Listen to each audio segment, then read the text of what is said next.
I think we're lost, I muttered after about half an hour. I turned the map over in front of me, squinting at the faded lines. I don't know if we're supposed to be going this direction or not. Lost, P21 said as he nudged in to my left to look at the map. No, I think we're supposed to be going this way, Glory said, pointing with her uninjured wingtips as she squeezed into my right. I thought it was right at that last tunnel, Rampage said as she squeezed in under me, looking at the map. No, this is the right way. See? Scotch Tape had wiggled next to Rampage and was pointing up with her hoof. But then shouldn't we have already passed that factory thing? Rampage asked. I believe we should, Lacuna agreed, leaning over my head and looking down at the map. A little personal space, please? I shouted. I immediately winced at the echo sounding off the tunnels, but at least my friends fell back enough to let me breathe. Looking at the map, I poked a little square marked HMF. If this is the right way, then there should be this place just to our left. Look for some sign of HMF, whatever that is. We spread out a little bit, but the further in we went, the more certain I was that this wasn't where we were supposed to be. Why did this tunnel look burned? A distance past that, we found a door marked HMF, but instead of being tightly sealed, the entire thing was twisted in its frame. The burn marks were very prominent here, especially on the wall opposite the door, and the floor and ceiling near it. I squeezed through and found a deformed, metal-lined passage. The walls of the tube looked like they'd been melted slightly and then resolidified. My radiation meter suddenly started to click a lot more urgently. I proceeded down the tunnel cautiously, but it seemed safe, well, relatively. Nothing down here was looking like it wanted to kill me. Come on through, I said, dripping out.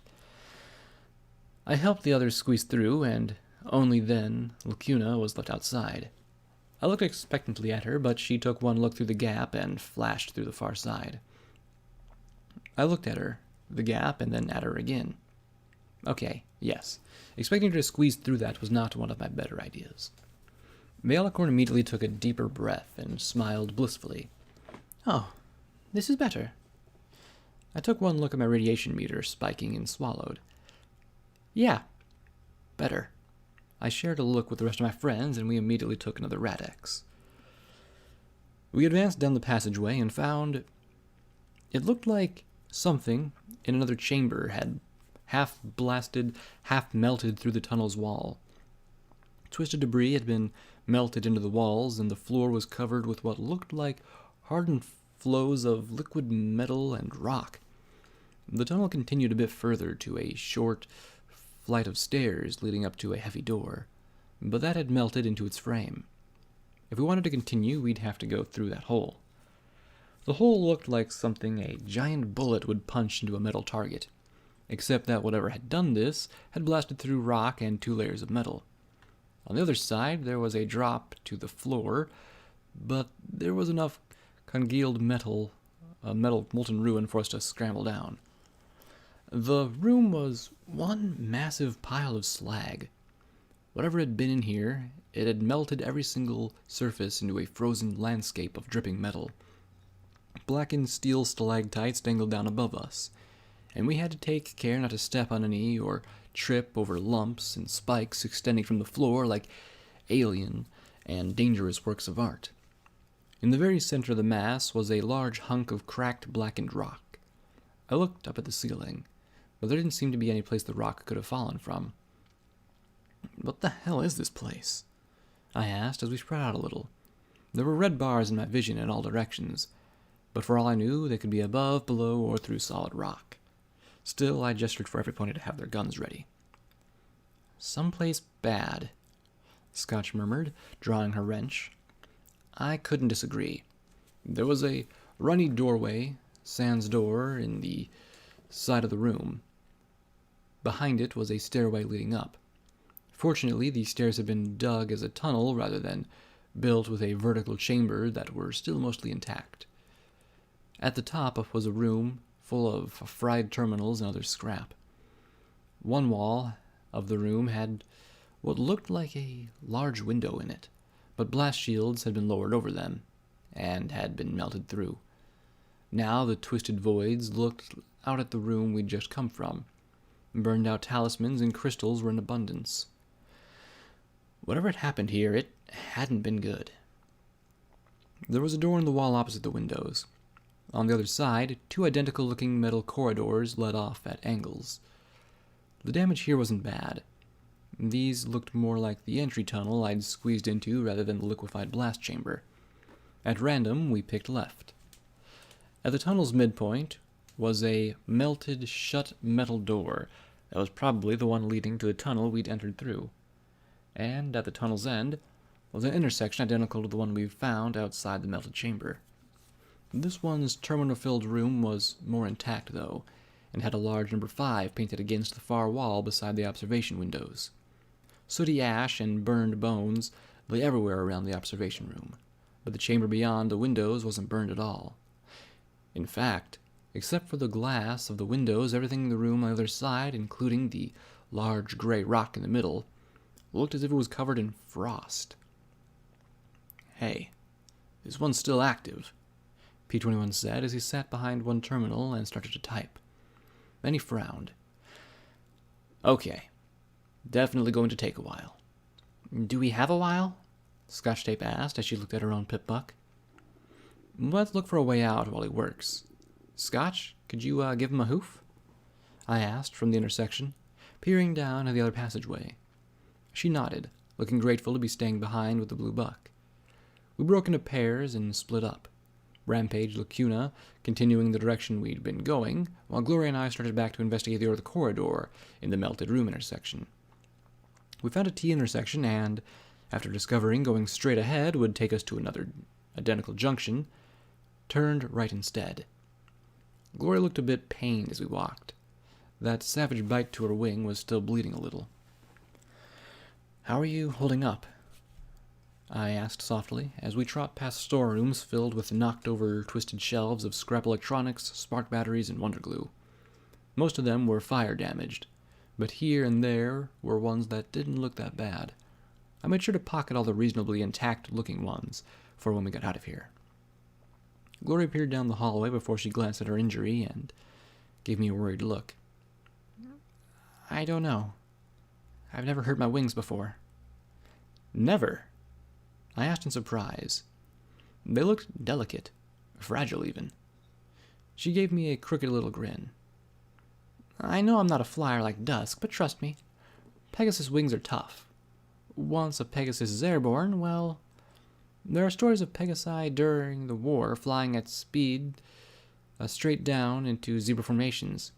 That's why Rainbow Dash was always trying to get Pegasi to sign up. She swallowed as she looked nervously at the bite. That dog gave me everything it had. If it bit my leg like that, or my throat... She gave a nervous little shake of her head and smiled. Lucky me, it bit the toughest part of me. Still, I said as we continued along the metal walkway. I'm sorry you keep getting hurt following me. Don't worry, I'm tough, she said, looking through a doorway and frowning. What is that? It was another mostly intact monitoring room, this one lit with a strange, sharp, arc-light glow. Side by side, we moved forward, me with my slug-loaded shotgun ready while Glory hovered above with a look of sharp discomfort. The lights weren't just sharply defined, they were moving. And what a coincidence! The red bars moved with the light. Step by step, I shuffled closer and... Was that a unicorn? It might have been a unicorn once, but its flesh had melted away and left only the glowing skeleton. Its tattered and burned uniform still hung onto its brilliantly glowing bones.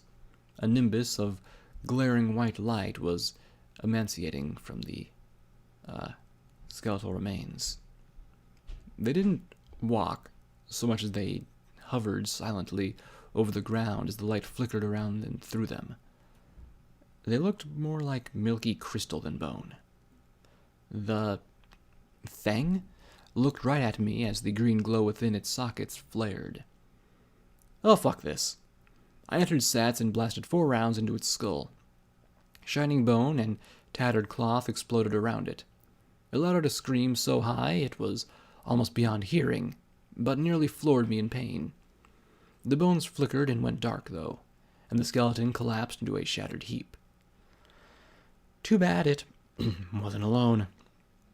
2 more floated into view, and from the horn of the first, a line of distortion wavered through the air and swept across the passage.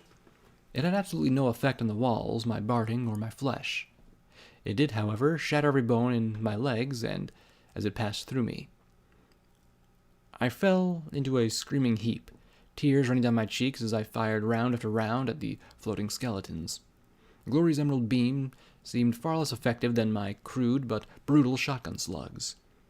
I lunged to the side, feeling the broken shards digging into my flesh as another bone-shattering beam sliced vertically past me. The second one shattered in a shower of bone, and finally, our combined shots transformed the third into a glowing heap of ash. I lay on my side, feeling 4 crippled limbs sagging against the floor. "What was that?" Glory asked as she pulled my barding aside to look at the smooth, uninjured skin and the broken bulges beneath it. "I don't care, so long as we can kill it," I groaned as I lay back. I saw the hesitation on her face. "What is it?" Our healing potions aren't much good down here. I don't think... "Give me a Hydra," I replied without hesitation. "Blackjack, remember what Rampage said? Innovation plus Hydra equals liquid blackjack. And then there's the taint to consider."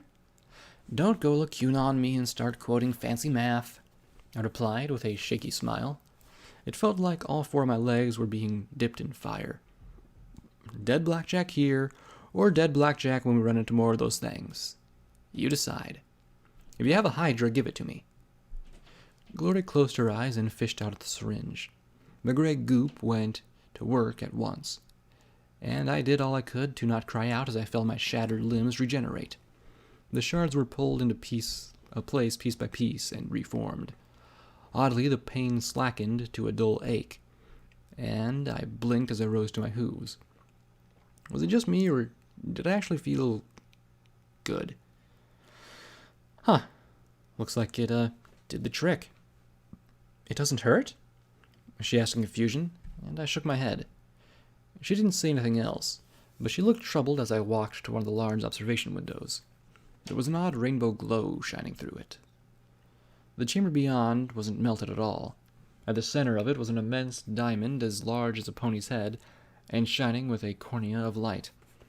Arranged about it in the most perfect ring were dozens of unicorn skeletons. 4 more trotted around, moving as if checking the equipment along the periphery. I didn't think that any of it looked functional. It was as if the bones were simply going through the motions.